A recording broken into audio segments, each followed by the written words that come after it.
Coach Malachi live streaming right now on Little Rock IPTV. And that is crazy. Hey, how's it feel, bro, to know you got a boxing channel, man, that this live stream thing is really happening? Man, it's unreal. I've been trying to get this streaming stuff down for 4 or 5 years. I knew that streaming was going to be the key to boxing. You know, I saw HBO go out, I saw Showtime go out, and I knew it was only a matter of time before ESPN, because it costs those guys so much to produce a fight that they can't stay in the game. Right. And so, was it always your plan to get into streaming with boxing, or was you like talk to me about the TV side and the boxing side? Like, how did those two kind of come together? I never thought about, well, yes, I did. Let me rephrase that. When I got out the halfway house, I was working at my man Gino's distribution company. Right. That's why I did my halfway house time in his company, and he was getting all of these black movies, just like boxes every day of black movies. And I'm not a TV buff. I don't watch TV at all. Right. But my girl is an advocate movie watcher. Right. And she would be watching the movies, and she'd be like, "Oh, this is a good one, and that's a good one."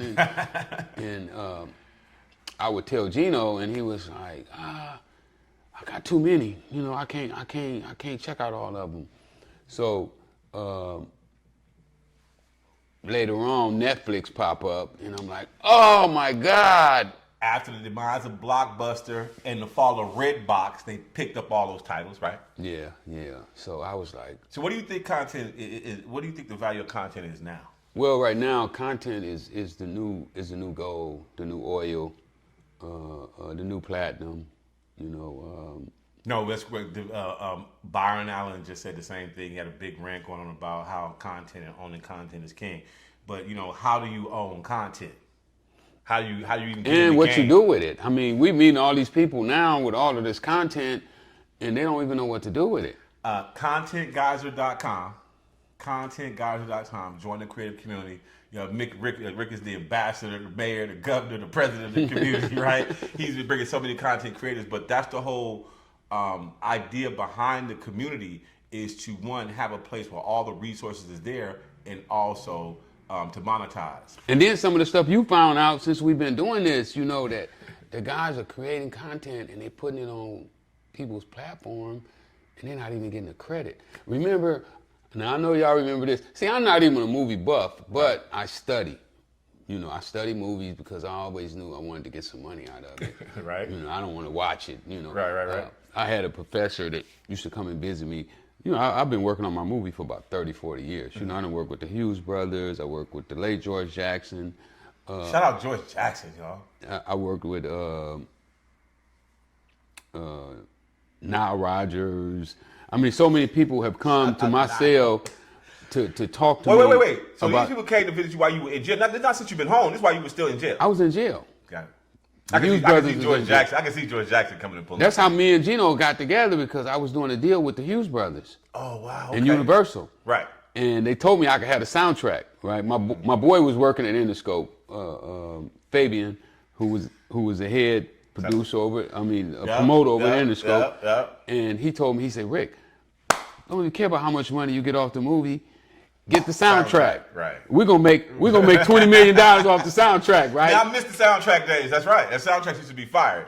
So I want to hold on to the soundtrack. So I tell the Hughes brothers, "Y'all gonna give me $300,000? Give me $300,000. I just want the soundtrack."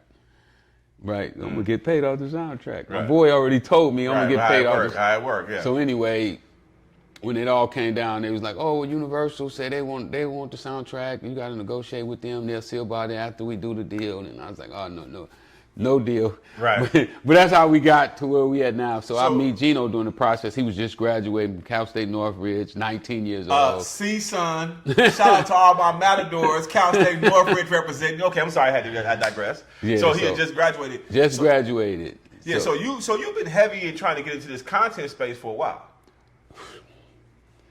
For a long time. I found the alcoholics when I was in jail. The licks, man. Look, this is just a walking history right here of the culture. You know what I'm saying? The culture, period. So now you and I have linked up, right? Unbelievable. Let me tell you, man, I got so much confidence since I got this guy on my team. Nah, the feeling's mutual, man. I mean, he just been blessing me. Say, for instance, like right now, we run into this. I know when I got home, I meet with Ori Emanuel. I don't know if y'all know who that is. All right, man. He was the guy that put William Morris Endeavor together. I meet with Jeff Bird. Shout out Jeff Bird. Jeff Bird was the founder of and his sister Twinkie. Hey, Twink. IMG. I meet with Michael Linton, Sony Pictures, Spencer Boomer, CAA. Damn, you done that with all of Hollywood. Shit. I'm out of jail 1 week. I'm in all these dudes' offices. They don't know how I got there. They was trying to get the Rick effect. Y'all don't know what the Rick effect is. They know they want the Rick effect. So they don't even know why I'm in their office. They thought I was there trying to pitch my movie, but I wasn't, because I knew they wasn't going to understand me. You know, most. So what you got for the people now? What's so this leads us to where we at now. Yeah, what's you got for the people So I'm now? trying to get streaming. I'm trying to get streaming for boxing. Y'all can scan the QR code. Go to Little Rock IPTV. It's up right there. That's it.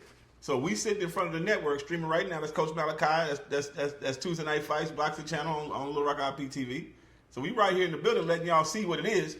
And so, but you get ready to do something to let people be in on the content game. But that was your idea.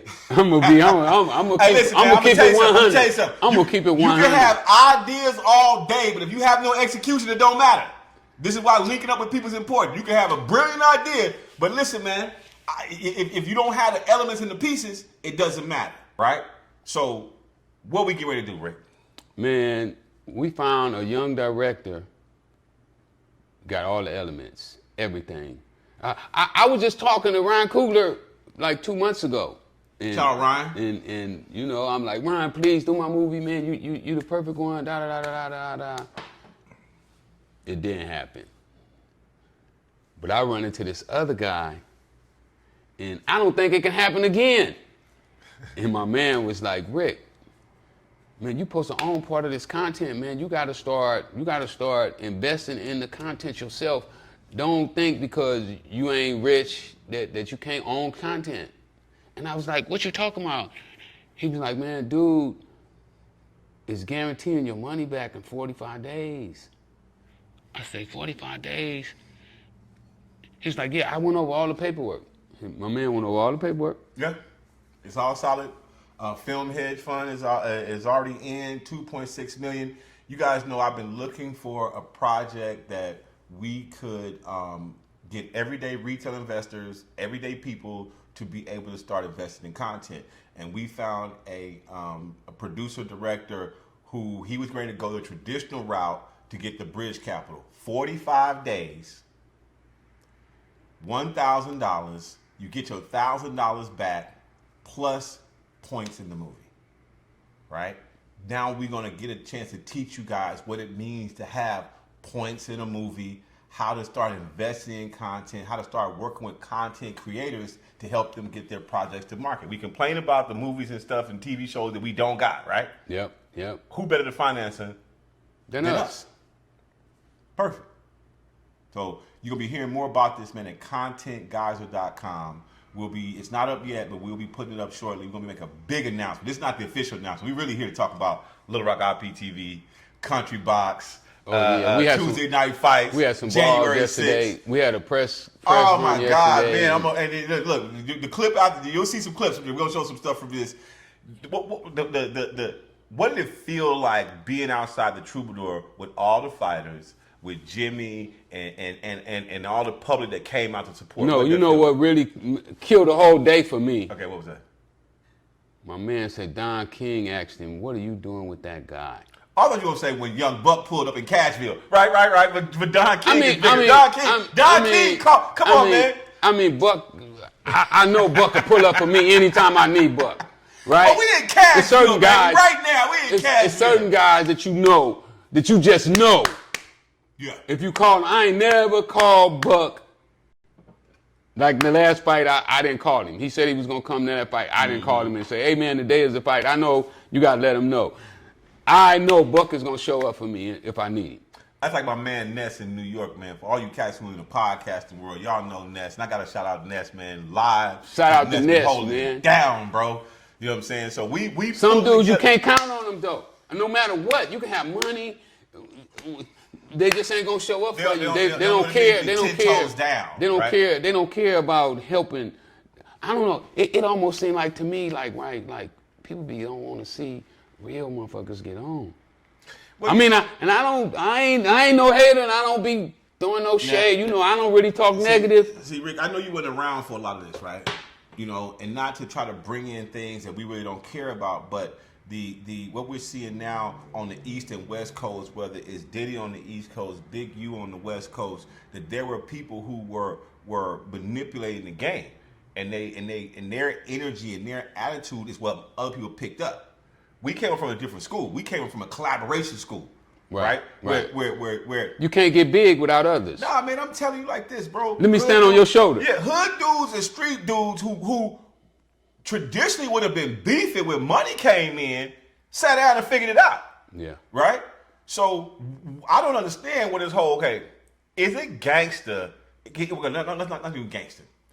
If you're trying to really be a baller and really have money in these streets, is violence a part of it to be successful? No, not at all. No. See, the game has been twisted. Violence is for guys who can't think.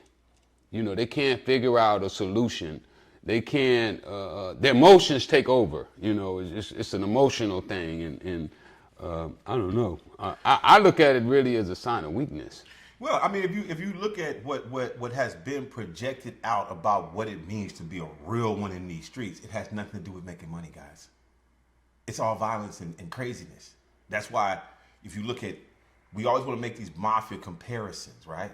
If you really understand the mob, they keep it quiet. Keep the violence down. Keep the money flowing. Right? So now we done be able to move out of all that. And all the real hustlers used to do that. I mean, look, you look at all of them, they didn't have no violence. Come on, man. They didn't have no violence. I'm going to tell you, I knew hustlers from coast to coast, and how I met most of these dudes was just being cool, just out. The ones who had real bags, you probably wouldn't even know what they was. If you see them, you might know how they dress and with their money, but just on how they carried themselves, nah, not at all. And so now that we're in this phase where we're able to put the drugs and the guns down, we still got the bread. The mentality, though, of connecting and working together, and each one teach one, and we bring each other up, we got to get back to that, because we're in a new frontier, guys. This is just like when they was going west and discovered gold. It's a rush to get your own mine and start mining out your own gold. And guess what? You're the gold. That's right. You, the creative, you're the gold. Comes out of here.